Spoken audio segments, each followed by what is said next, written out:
We are Gold Ivy, a health company dedicated to simplifying health and wellness. The industry is lacking the honest experience and grit required to overcome the struggle, and we're here to fill that gap. You decide what works for your daily life and how to transform our lessons into your gold. Join us on the fearless pursuit of self-discovery and growth. This is Ivy Unleashed, a Gold Ivy production.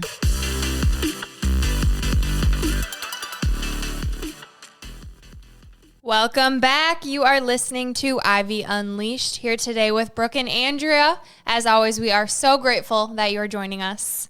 Yes, and you are going to want to make sure you have a notebook for this one, because today you're going to hear so many life hacks and tips to help organize your life. Yes, and if you're listening to this while you're driving or in the shower, working out, don't worry, we'll have everything in our blog so you can reference back and find all the gold you're about to hear. Yes, and for those of you watching, you can see that we are joined by my good friend, Brit Williams. So, Brit, thank you so much for joining us today. Thanks for having me. I'm excited. One of my highlights of moving into this neighborhood has been gaining you as a friend, and we have so many things that we do together. We go on trips together. Our kids are in preschool together. And I look up to you so much, not only, as a friend in the way that you are in your relationships, but also as a businesswoman. Like, you've taught me a lot already, and you've shown me that as a business person that you can be a great member of society that truly cares about people, about the environment, and you always give 100% to everything that you do. Thank you. I'm excited to be here. My cheeks hurt. I'm smiling so hard. But back at you, girl. Oh, and you too, Brooke. The two of you together are just fabulous. I'm happy to be here. We're so excited. And I mean, the first time I met Brit, or was at your house, I should say, I walked in to just plaid everywhere. And I was like, okay, I see you, girl. I have a brand. Yeah, pretty much. And then I walked into her PPC, which is a little office area. And I see this calendar, the schedule, this whiteboard, and I didn't even know how to process it, how to read it. I'm like, okay, so this girl's really, really organized. All right. We still have the whiteboard. I'll talk a little bit about organized. I would say is an understatement. Yeah, I'm like, okay. And then I watched her start her own company, become a badass. Well, she was already a badass, but watching her just take the world by storm, and I'm like, all right, it makes sense. This is how she does it. She stays so organized, doesn't miss a beat. Yeah. And I need to know her ways. Yeah, and it's cool to know you personally, but professionally, we want to hear a little bit more about your story and how you got to this space. We know it's a process, but can you tell us and the listeners a little bit more about you professionally as well? Yeah, so my current job right now is event planner, and I've been doing event planning for about 5 years professionally.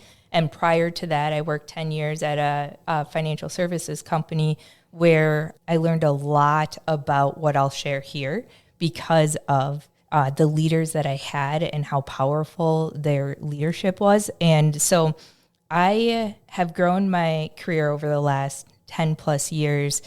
And I think about it as diving into strategy and diving into those details and taking a big picture thing that someone gives you and being able to break it all the way apart down to the tiniest details, and nothing falls through the cracks. And then along the way, you create those moments, those memorable things that people never want to forget. And that's where the event planning comes in, right? So I took all of the things that I learned in corporate and brought it into a passion job, basically. And so that's what I'm doing right now. And then I also own my own business called Please and Thank You Granola Bars. And that is just basically, I have a message of the power of manners and how manners show respect for others, and how no matter if, say I don't like you. I don't either. It's okay. Well, if you need to talk, we need to talk about something, you can just tell me right now. Let's sidebar. But so say I don't like you, I can still respect you though.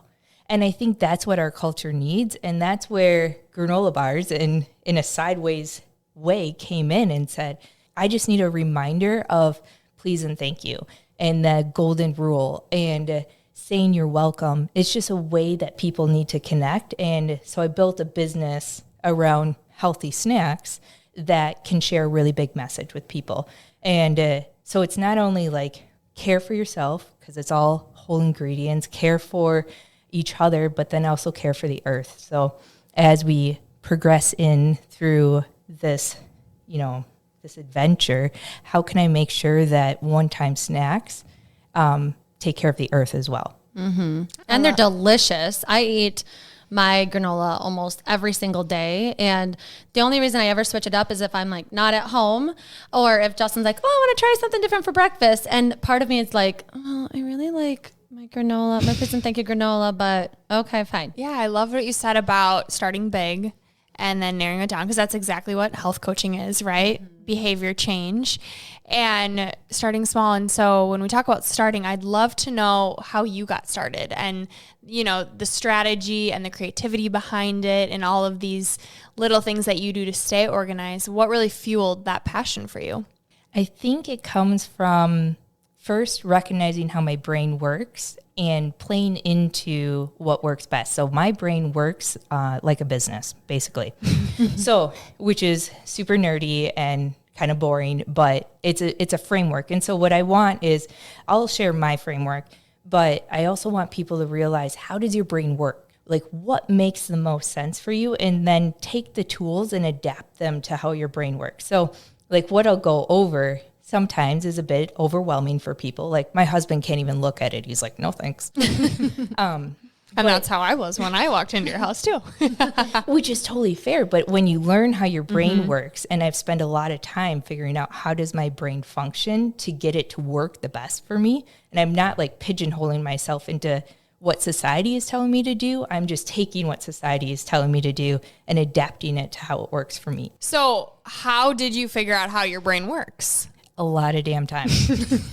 So I've worked on this for 10 plus years, right? Like I was shown some of these tools back when I was 25, and I've just been evolving it and working on it. And when you push yourself a little bit and you're in professional situations where someone pushes you, or personal situations where someone pushes you, you start to like really evolve those things into what works for you. And so when I get a tool when I'm 25, and then when I'm about to go back to work 7 years later after having a child, and I have no clue how I'm going to do work, travel, a kid, breastfeed, work out, because I'm not giving that up, and I'm not giving up my friends. I'm not doing all that. So then I was like, I have this tool, like I can use this, and I've been evolving it over the time. And so I would say over the past 4 years, like this has really started to ingrain, but it's over time and like grabbing those nuggets and making them work for you. And so I love that we're even starting before you get into the tool, and what it looks like is that this has been a process for you. Mm-hmm. You don't just figure yourself out. Like our tagline is self-discovery and growth, right? And I think the more you know how your brain works, the more you know yourself. I think sometimes people think this is a selfish thing, but the more you know yourself, the more that you can figure out, what are my strengths? What do I need to stay out of this chaotic place when I do have so much I'm juggling? And so I think that's such a great point. Not only is it important to know yourself, but it's important to take the time and know like this is going to be a process, and it's troubleshooting along the way.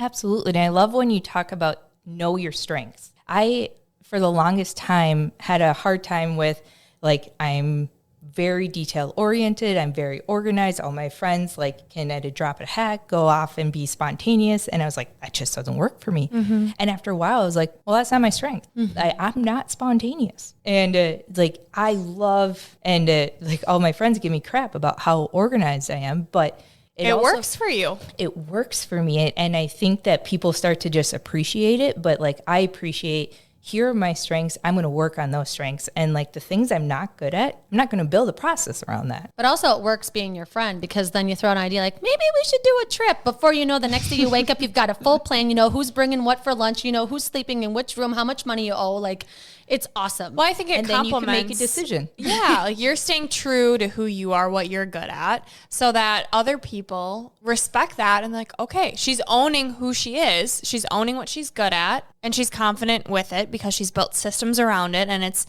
this work in progress. It took 10 years and you're still building upon it. Yes. Mm-hmm. And so if you are spontaneous, or if you do have other strengths, you can still take a system and adapt it to how it works for your life. right? And so whatever we go over today, I just want people to like take those small nuggets and just make it work into your strengths and how your brain works and what works best for you. I can't wait anymore. We have to get into these systems. So let's talk about these systems that you have in place that keep you organized. Okay. So if it's first, my brain is set up like a business. So if you think about a business, it's mission, vision, strategy, goals. So the mission is, who am I? What do I value? And so something that I live by, and this is bigger than just the tool, but I think it helps put you on the right track, and it gives you something to come back to reassess and to make sure that you're aligned. So when your goals are blah, blah, blah, you can come back and say, does that actually align to who I am?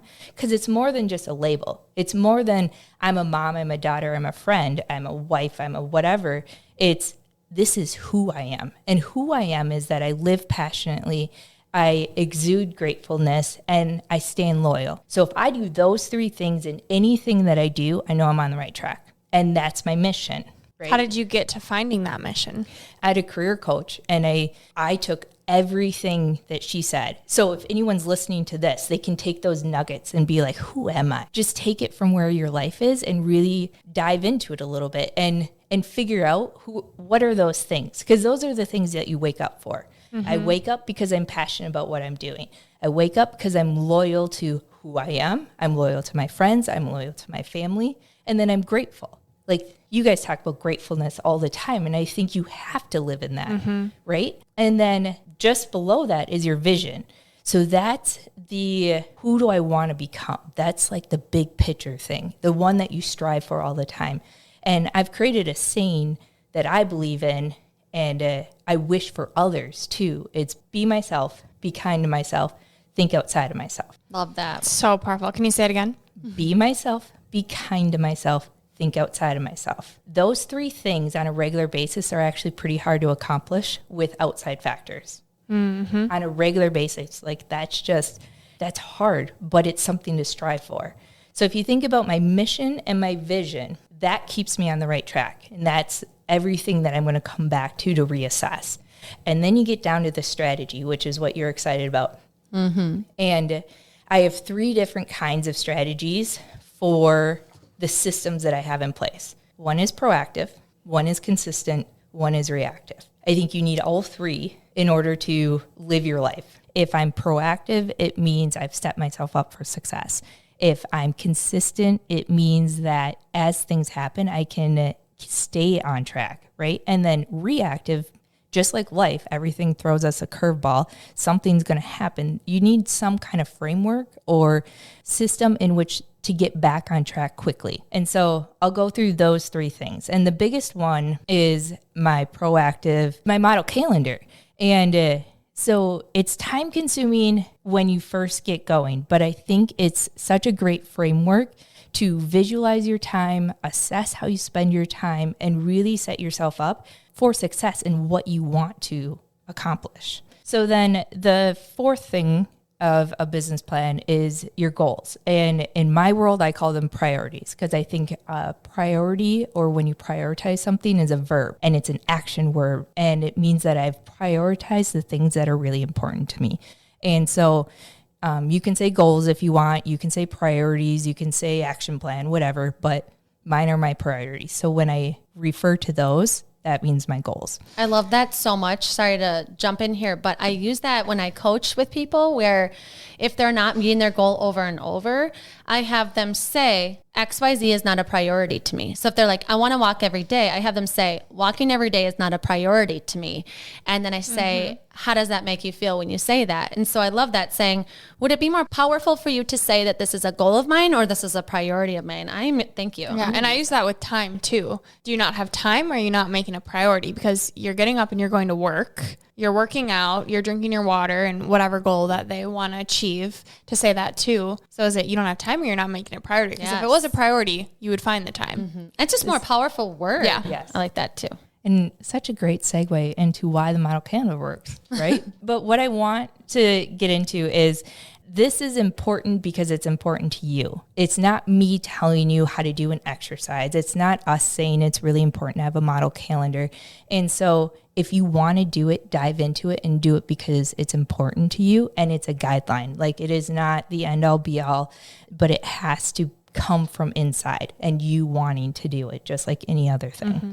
So we dig into the systems, and if we start with the model calendar, biggest tool I have that helps me accomplish anything. And so the first time you do it, it's going to take longer than what you want, just like with anything.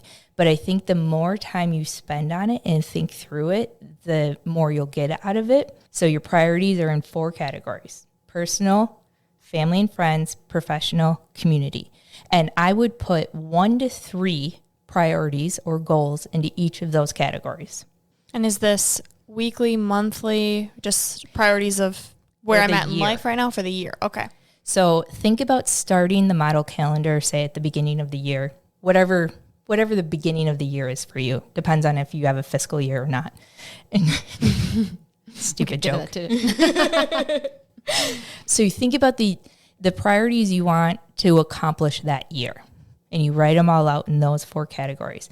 And then what I want you to do is this exercise of writing down all of the things that you do in your life, all of the things you spend time on in a day, in a week, in a month, and just write it all down. And like, that can just in itself takes enough energy to think about what you do. Like, you sleep and you exercise and you work and you have a passion project and you have friends and family and hobbies and kids and appointments, finances, bills. Like, it's a lot. You just write it all down. I'm overwhelmed. But what you guys talk about, though, is like the brain dump, right? Like, you just write it all down, you get it all out.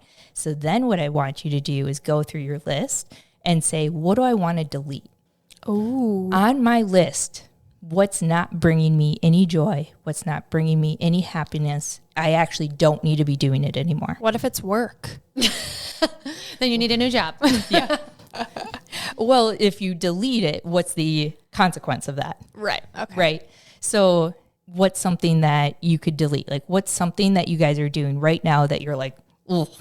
Ooh, that's a good question. Dishes. Oh, yes. That one I think you can delegate. Yeah, I can't. Justin? I can't let it fully go. Yeah, please, babe. But think about my weekly runs to Target.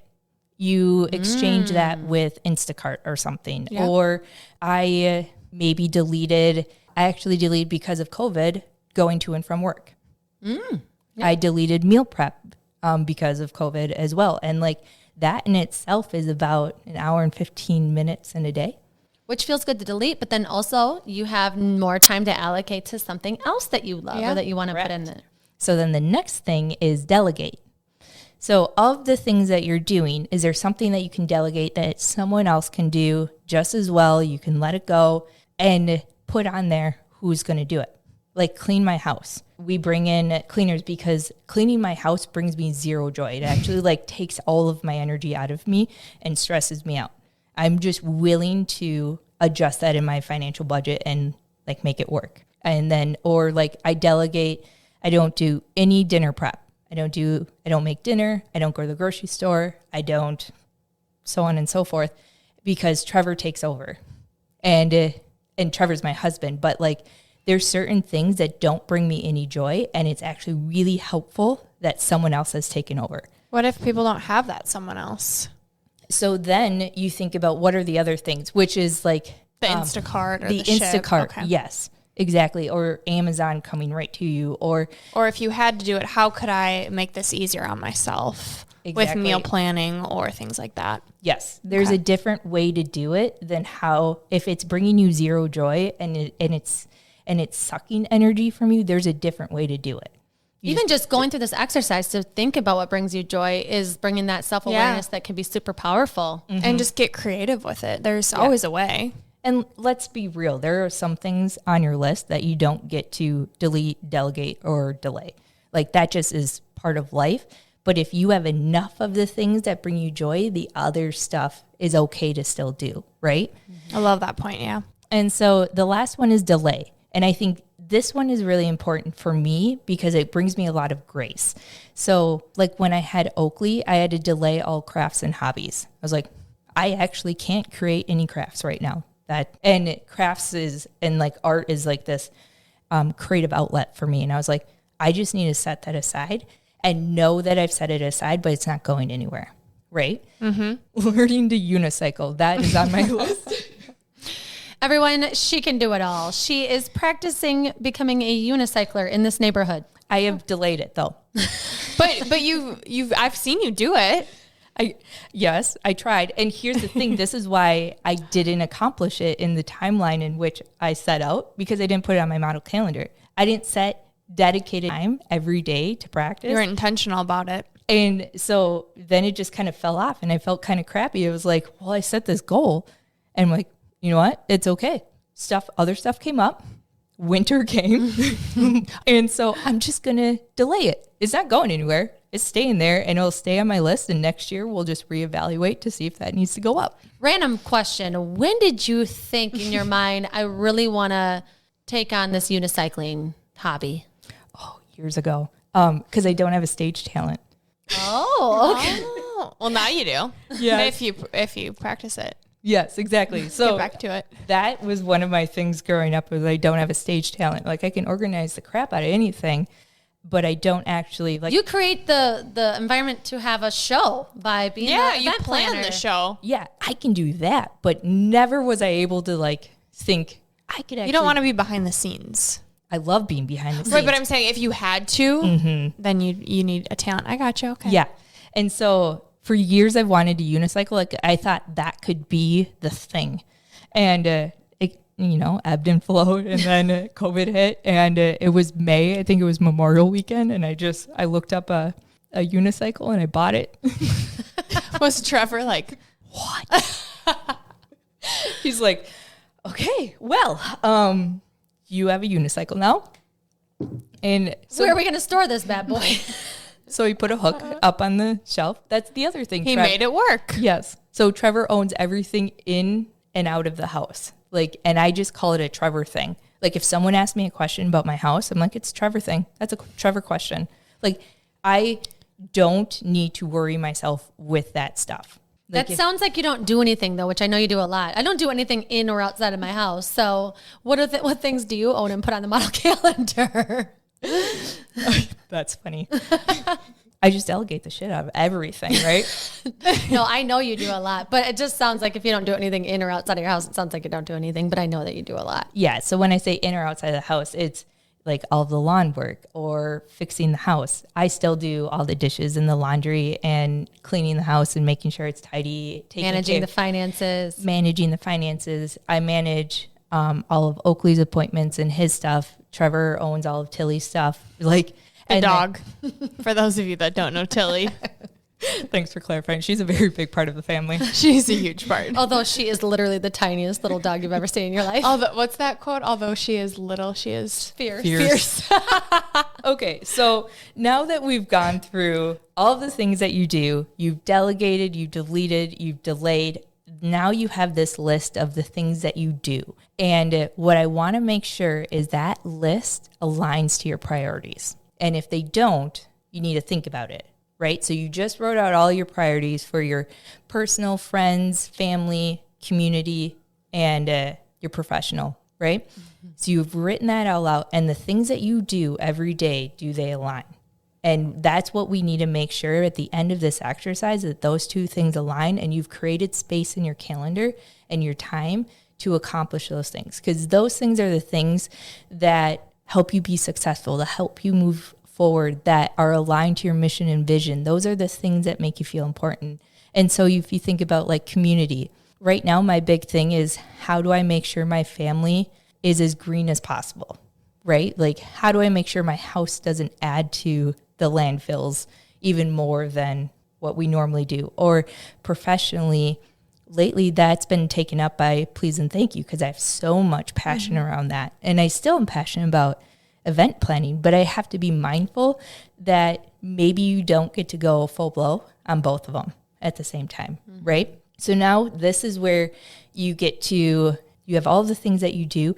There's 168 hours in a week, and that's it. Great. How do you want to spend that time? How do you want to make sure that you're maximizing your week to align to your goals. So you go down through your list and you estimate how many hours per se I'm going to spend on sleeping. Because I know sleep means that I get to accomplish all of my things. Like you can't do the things without sleeping. Mm-hmm. So if I need 7 hours of sleep, 7 times 7, 49 hours. Okay, that's probably one of the biggest things I spend time on. And then I'm growing a business. I think I need to spend about 4 hours a day on average growing my business. So that's what I think is 31 hours or something like that. So like you go down the list with that stuff. So now that you have your 168 hours all divvied up and it's estimated at this time, you just like put the numbers down. What do you think would work?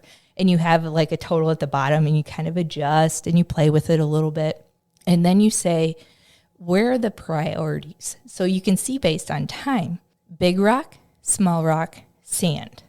So if you think about, it's this old saying that I've heard, if you fill a jar, you want to first put in all of your big rocks, all of the things that you must do, the things that are most important to you. And then you put in the small rocks. Those are the things that you really like, you know, the things that you want them to happen. And then the sand is the extra stuff. But if you flip it, right, and if you fill your jar with sand first, then your small rocks, you probably don't have room for your big rocks. Mm-hmm. So you need to make sure that you prioritize your do's and make sure that those big rocks are even more aligned to your priorities.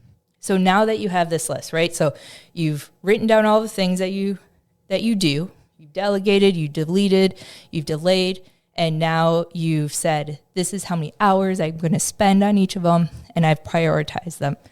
And if you're like me, you've color-coded all of it. Because it makes building the calendar a lot easier, right? Mm-hmm. So now what you do is, like I take a spreadsheet, and across the top, you do Monday through Sunday. Mm-hmm. And then on the side, you do midnight to midnight in 30-minute increments. That in itself seems overwhelming, but it'll make sense in a little bit. Stay with us here, folks. And then I start to block out my time. So I say I'm sleeping 7 hours on average per night. And so I put that in on the top and the bottom, right? Like midnight to 4:30 or 5, and then you go to bed at 9. So like you make sure every day has 7 hours. And then you start in like every day I like to work out, or I like to meditate, or I do something. So you put that in there because it aligns to your dues. Mm-hmm. And then you put in your work time, and you put in your family time, and like you start to build this calendar, and it's all color coded and it matches up, and you go back and forth and you make sure your time makes sense. So now you have this visual representation of what are the things that you're doing. It just starts to help you assess how you spend your time. Am I spending time on the right things? Does this make sense? Am I spending too much time doing things that isn't helping me go forward the way that I want to? Mm-hmm. And so you end up with this awesome visualization. I think it's awesome. It's like one of the prettiest things I make of how I spend my time. And it is really, really helpful to help me be present in the thing that I'm doing. Mm-hmm. So this is blocked in my calendar, right? This is on Sunday at work because it said family and friends time. You're right in there. And I know I'm supposed to be right here thinking about this right now. Mm-hmm. The biggest one and the game changer is sometimes for new moms.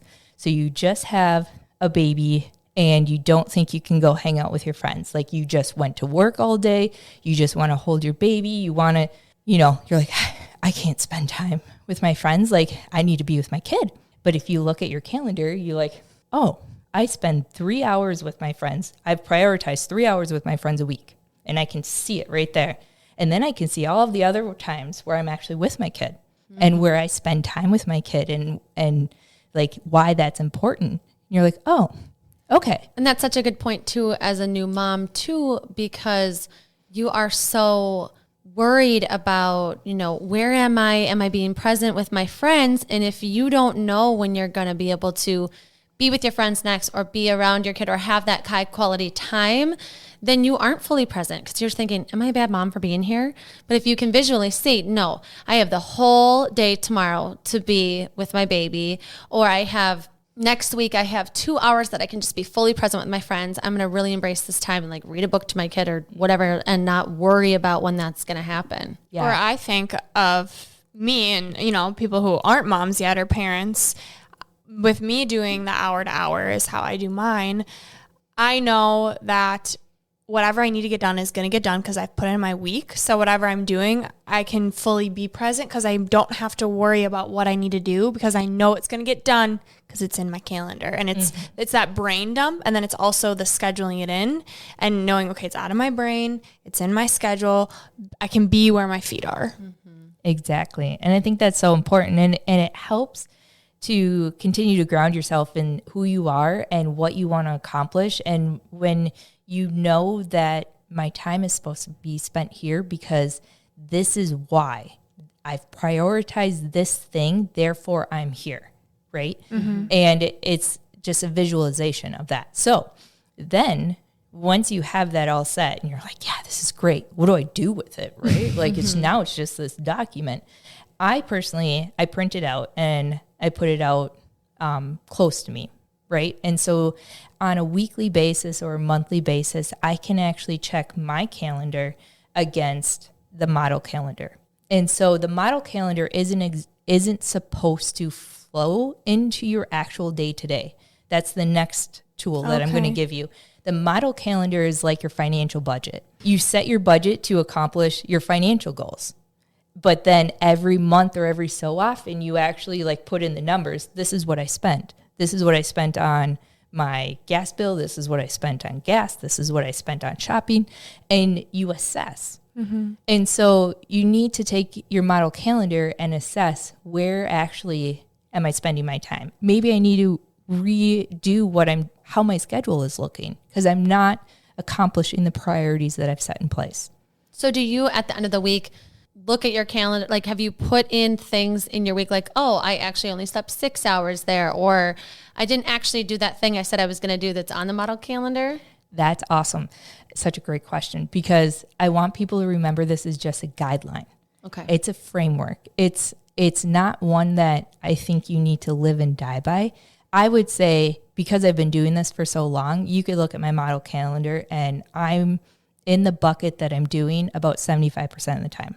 Like I'm pretty much on track. However, I know if I switch a bucket, like, and I'm talking buckets of time, right? Like, so if I decide I'm not going to spend my time doing granola bars on a Tuesday night, it's a conscious decision. And I'm moving that to somewhere else or I'm taking it away and putting something else there. And it's a conscious decision that I'm making so that I can continue to move forward. And I also want to note that you've been practicing this and doing this for 10 years. So when you first get started, you're not going to be anywhere near 75%. But what I've noticed is as I start to move things, I get frustrated with myself. So then before I flake out or I'm like, oh, I'll just do this later. I pause. I'm like, am I really going to want to do this later? So it makes me more intentional with how I'm doing my time and then also the follow through. Right. It's like creating accountability. Yeah, absolutely. You have a framework for yourself because it's your priorities. It's the things you want to do. Like no one is telling you all this stuff. You most of the time, you're your own worst critic, right? Like you're competing against yourself, the best self that you can be. And this is just a framework to help you accomplish those things with some grace that's built in because it's a guideline. It's a framework. It's a way to get you to that next step. And if you don't accomplish it all the way, you know why, right? And you can accept that and move forward. So the model calendar is yearly, and then you do a weekly one as well? No, so I assess it every 3 to 6 months. Okay. Am I still on the right track? And I think that life changes quarterly. I think your schedule changes quarterly. I think your priorities might change. Maybe adjust a little bit. And so I want you to take a look at your calendar again and say hey, do my days still look like that now that it's summertime? Do my days still look like this now that it's fall time? And it's a great way to make sure that you adjust to the reality of your life while still accomplishing your priorities. Just because you have 4 seasons in a year doesn't mean you can forget your priorities that you set at the beginning of the year. And so I think you just have to be realistic with yourself that life means you have to adapt. Life means that you have to change. Like one of my favorite memes that I've ever seen is being an adult is like looking both ways and being hit by an airplane. Oh my gosh, amen. Like you're doing all this stuff right. Yeah. I'm looking left, I'm looking right, I got this. And then bam, out of nowhere. You're hit by an airplane. But that's life, and you have to adjust, and you have to make sure that you've built in enough flexibility and you have the foundation in place in which you can adapt but keep going forward with who you are and what you want to accomplish. Aligning with that vision that you have of yourself, what's important to you, because if you don't adapt, you're not going to live out who you are and ultimately what makes you happy and why you're here. Right, and that's what the systems are all about. Give me a foundation in which I can always check myself back. Right. And nothing's more precious than time. And it's all about where you spend it and if that's supporting who you are. And so I love that you've said, go back to that. Like, am I spending my time with who I want to be and what I enjoy and what I love or what's important to my family or however you want to put it? Exactly.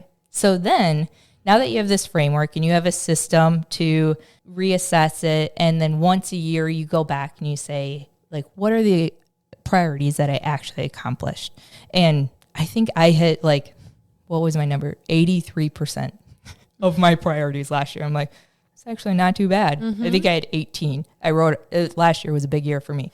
So I went and I'm like, that's actually not too bad. But the ones that I didn't accomplish, are they still important to me? There's a reason why I didn't accomplish them. A, I didn't spend time on them.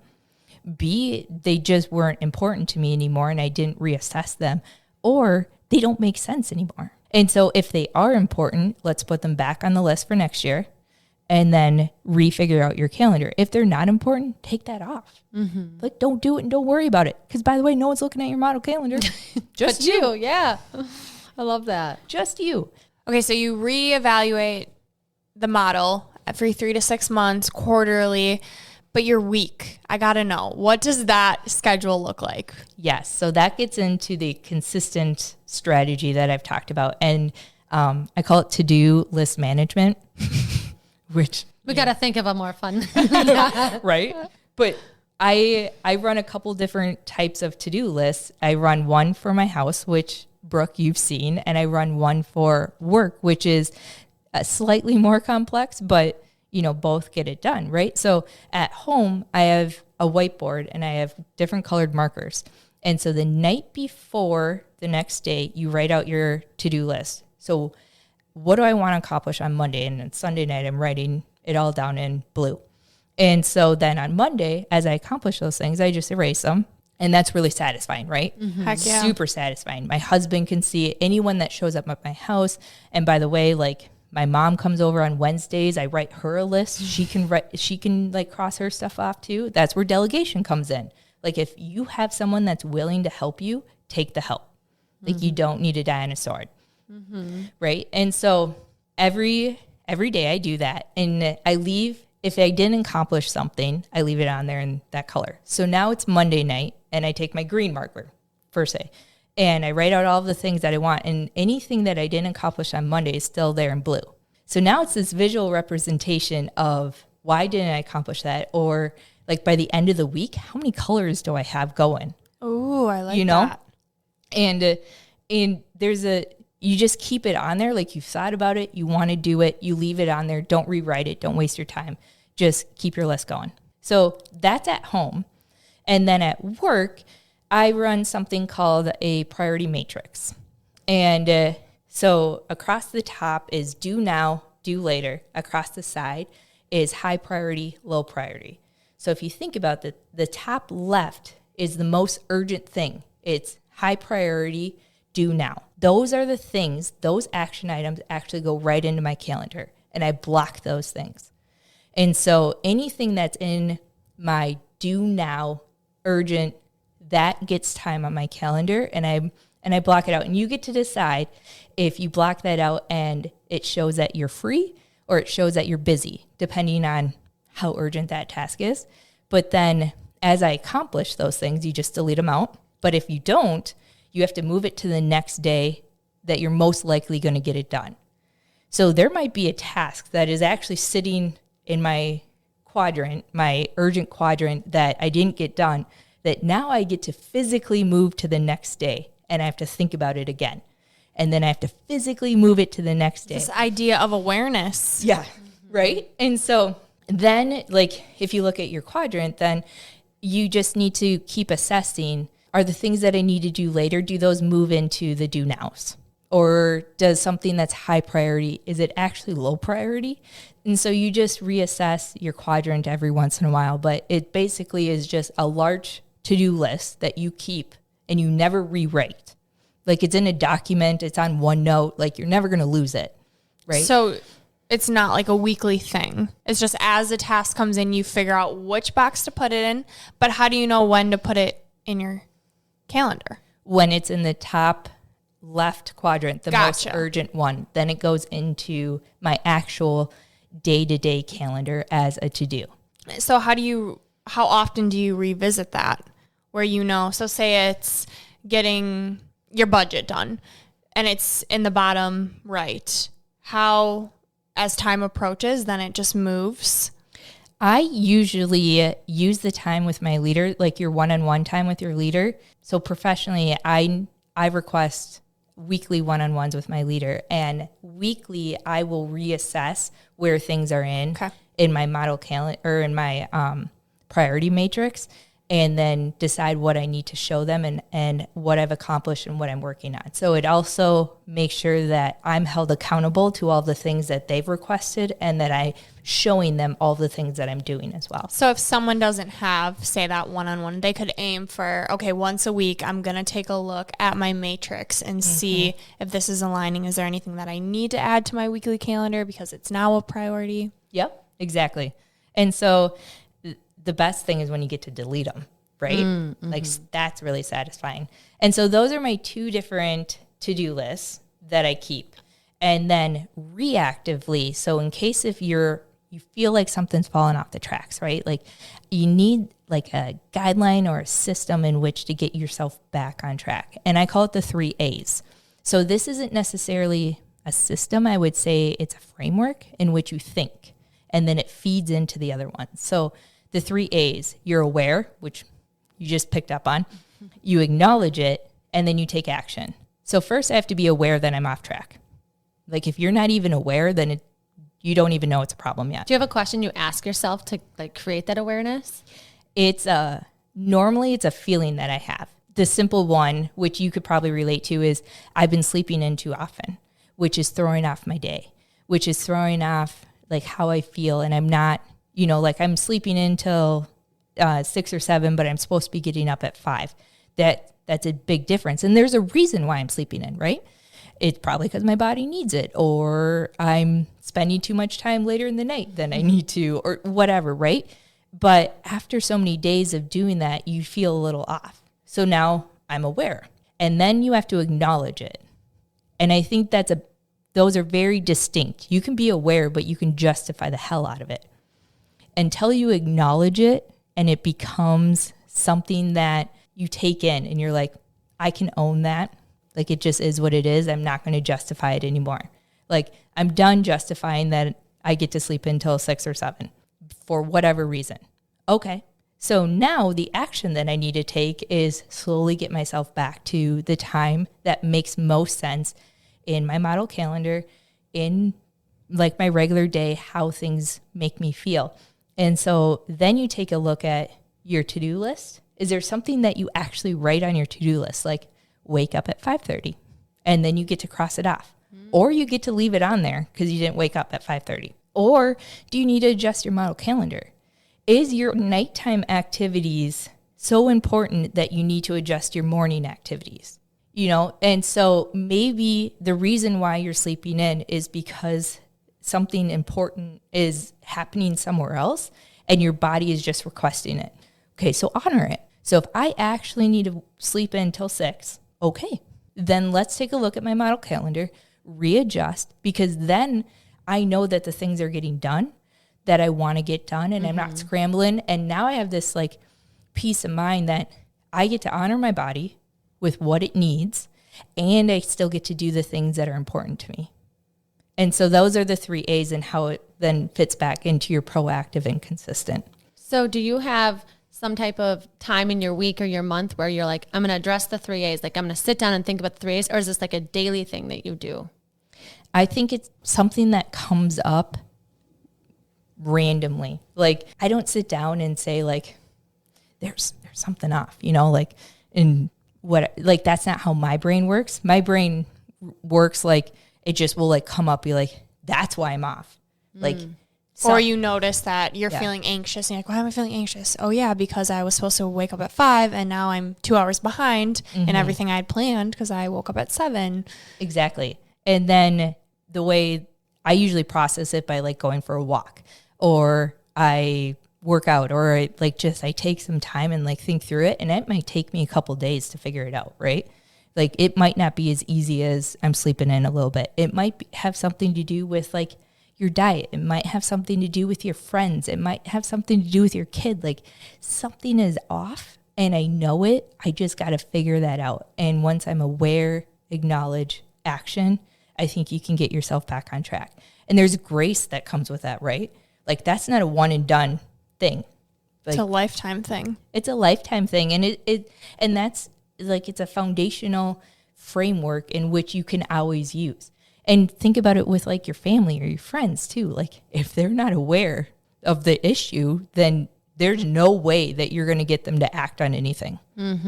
Totally. And if they say they're aware, but they're not acknowledging it and they keep justifying it, there's no way that they're going to take action just yet.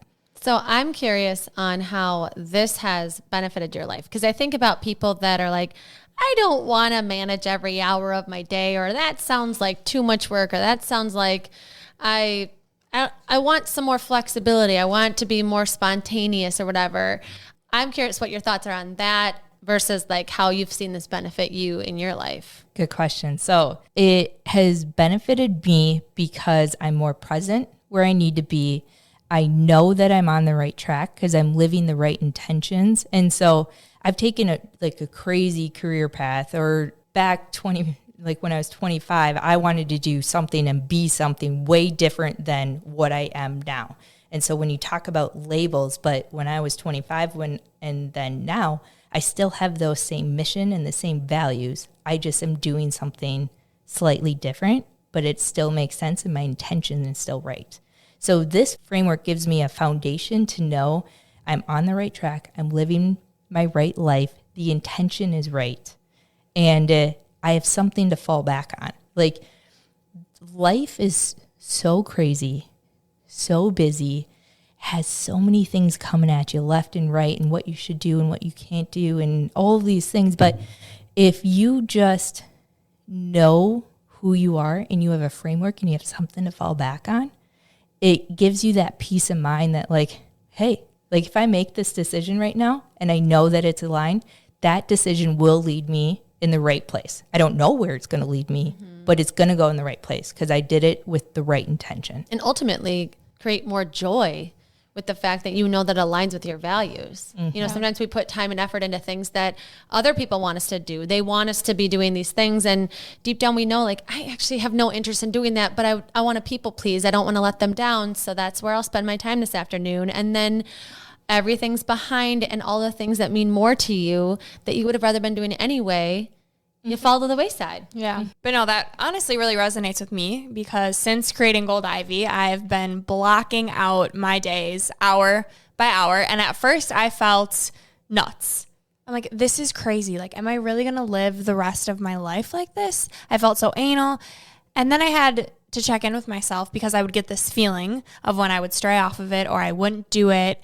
And I'm like, what is it about this? I'm like, okay, well, like I said earlier, I'm allowed to be more present with what I'm doing. I know it's going to get done.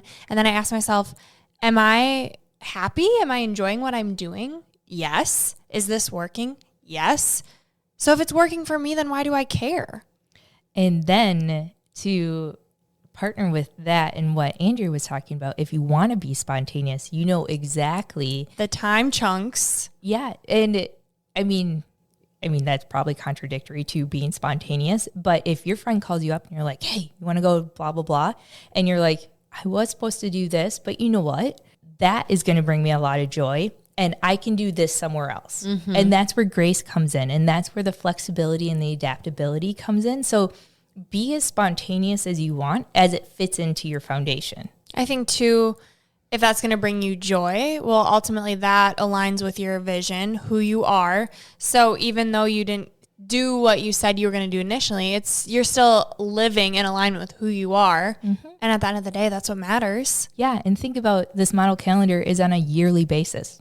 I'm not talking day to day be 100%. I'm talking over like an entire year. What is it that you want to accomplish?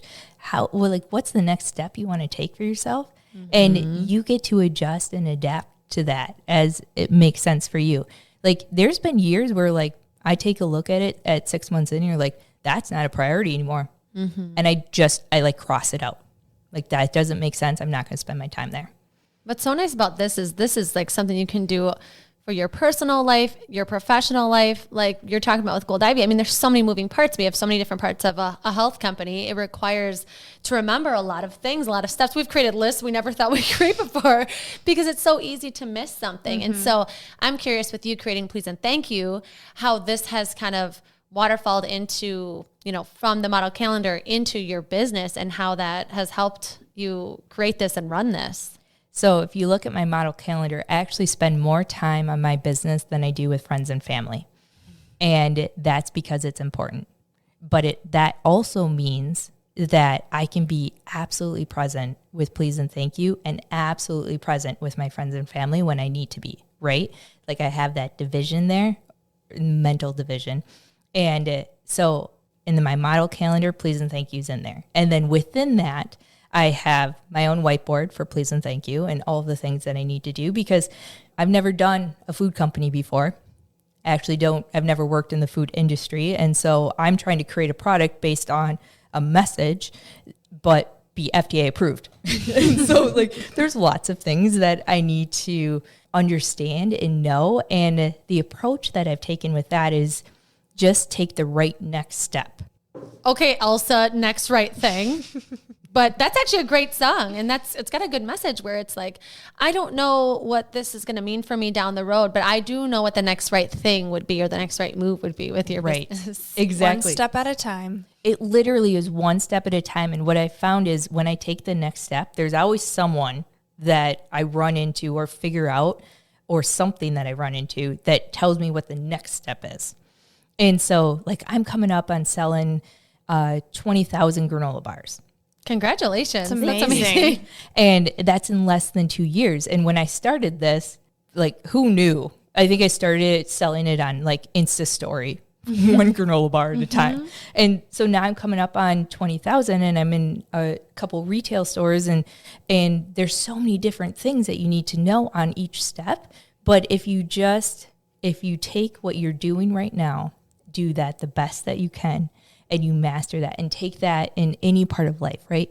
I'm going to just do this the best that I can and then trust that because I'm doing it with the right intentions, it's going to lead me to the next right one. That is making me emotional just thinking about our company because that's what we tell each other all the time is that we're pouring our hearts and souls into what we're doing and we're both reminding each other let's just do this the best that we can in the moment that we're doing and just be who we are. And I love that you just said that because that's really powerful. And it shows through in everything that you guys do. You know that the passion is showing through. You know that you figured out one thing and you mastered it. Like the amount of prep time that you guys put into Gold Ivy to make the launch what it is, to make the next step what it is, and then get to 3,000 listeners and so on and so forth. It shows in what you do, and you have a system. You have a foundation, and the longer that you run with that and the more that you evolve, it's going to just be so ingrained in And now what we're you going to do. have a model calendar that we're going to get to play off of too. So Right? Thank you. And then when you have that, when you want to grow, it's easier to bring others in to help you grow, right? I didn't have people to delegate my stuff to way back when because I didn't know what I needed to do. And so the more that you get into it and the more that you've figured it out and you have a foundation and you know the values of what you're doing, you can have someone else come in and live that with you. And so it shows in everything that you guys do too. Oh, thank you. Means a lot. I would say when you have your passion project and you have your regular job that you have to do, or you have all the things that you need to do plus your extra, you have to be able to compartmentalize those into your calendar and how those work for you. So my home life is organized one in that way, right? Like I have my to-do list there, and then I have my work stuff. And that's how I make money, right? Like I need to provide for my family. I need to have benefits. I need to excel at my job. But then I have my passion project, and that needs to make sure that I run that as effectively and as efficiently as I can while still keeping me happy. And so I think it's important that in your brain or on your to-do list that they don't necessarily all meld together. So you don't have home stuff, work stuff, and passion project all on the same list. I think there's different priorities between there, and I think you need to compartmentalize them. And when you're going to run so many parts of your life, I think you have to have some of that division. Keep the brain organized because it can get overwhelming very fast. And then you're spending your time in the right place at the right time. Like I'm not sitting at the dining room table labeling granola bars while I'm trying to like set up meetings at my job, right? Like you need to make sure that I think compartmentalizing just gives your brain a break. It lets you focus on the things that you need to focus on. You can be present in what you said you were going to do that hour or whatever time. Right. So I feel like when you've been doing this for a while, right, and you're already pretty organized, it sounds great. Or even if you're just listening and you're like, yes, I need this in my life, and then you sit down to actually do it, it's kind of intimidating. So where would you recommend listeners or anyone to start? I think you have to first start, meet yourself where you're at. You need to meet your brain wherever you're at. You need to understand how your brain works and where you're at in your life, and take little nuggets and little things that you've learned and gradually build that in. So first, meet yourself where you're at. Second, I think the most impactful thing anybody can do for their schedule is to start to build the model calendar. And it seems daunting, but it's the most impactful way to assess your time and to make sure you're on the right track. And then I think the easiest thing that you could do is work on your to-do list. Write your to-dos for the next day, the night before. So I would say like the easiest thing that you can do, write your to-do list for tomorrow, tonight, and then assess where you're at, where's your brain at, and then dive into that model calendar. I love it. Well, we just want to thank you so much for all your wisdom, all your gold. This has been absolutely amazing. Yes. Well, thank you so much for all these tips. I love it. And we're going to put this in the blog and everything. And I want the listeners to know where to find you, because you're big on social media. And I feel like even just following you and seeing what you're up to, you can tell you're intentional with your time and what you're doing. So where could our listeners find you? So if you want to follow me and my business, I'm at Please Thank You Granola Bars on Instagram. You can follow me there. My website is pleasethankyouGranolaBars.com. And then my personal page is Brit Williams, and that you'll just see recipes in Oakley, my son, and Tilly. And Tilly. A lot of good things. Exactly. And so those are the two main places. Awesome. And like Andrea said, we'll plug that in the blog. So, and on all of our socials, you'll see. So Yes. definitely check out Brit. Well, I'm just so thankful you're here for listeners. I know you had to walk a really far way to get here. 1 block away basically from my house, which I'm so grateful that we're neighbors. But I'm just so grateful that you're here to provide all of these tips for people, and that people can watch you on social media and follow you, and try Please and Thank You, because it's delicious. It's good for you. My kids are obsessed. I'm obsessed. But before we jump into 3 gold stars, are there any like final thoughts, any wrap ups, anything that you wanted to leave our listeners with? I think the most important thing is to know that this is a guideline. It's a framework. It's not the end all be all. It doesn't go into, every 30 minutes of your life. It just helps you frame up how you want to spend your time to be the person that you want to be.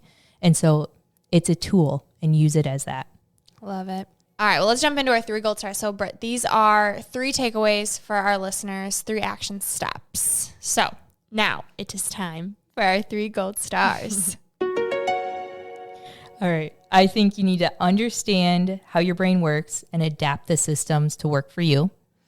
I think you need to create yourself a life mission and vision so that you know that the steps that you take are intentional. And then at the very least, I think you need to write down the things that you're doing and go through and delegate, delay, delete. And I think that in itself is a really powerful first exercise that just is writing things down, and you can take it from there. And up next, Unleashing Ivy. These are our surprise rapid fire questions that I know you don't even know what's coming. Are you ready? I'm so ready. All right. First, Brit, what's one thing you do to center yourself when you're feeling unorganized? So if I'm feeling unorganized, I probably go back to writing a lot of to-do lists. And I'm unorganized when I have too many to-do lists going. Like if I got notes going, and it's because my brain is working in so many different directions, and it's okay if you're in that spot, right?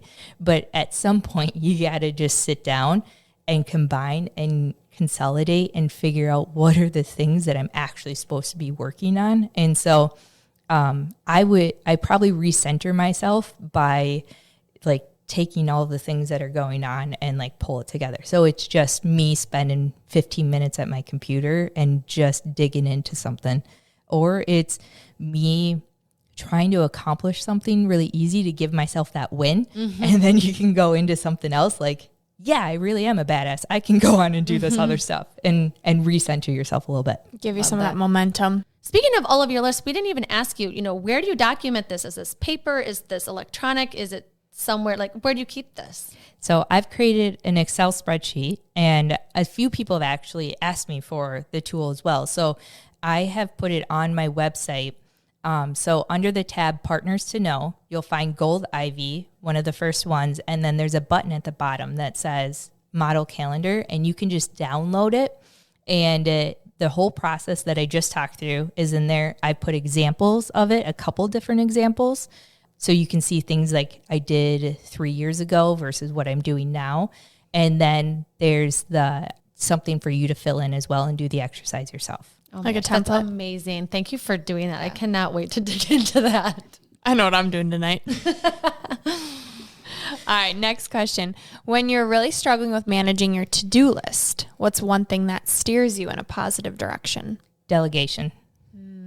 So I am lucky enough to have a support system in which I get to delegate. And I do my best to be grateful and like recognize all of the help that I get.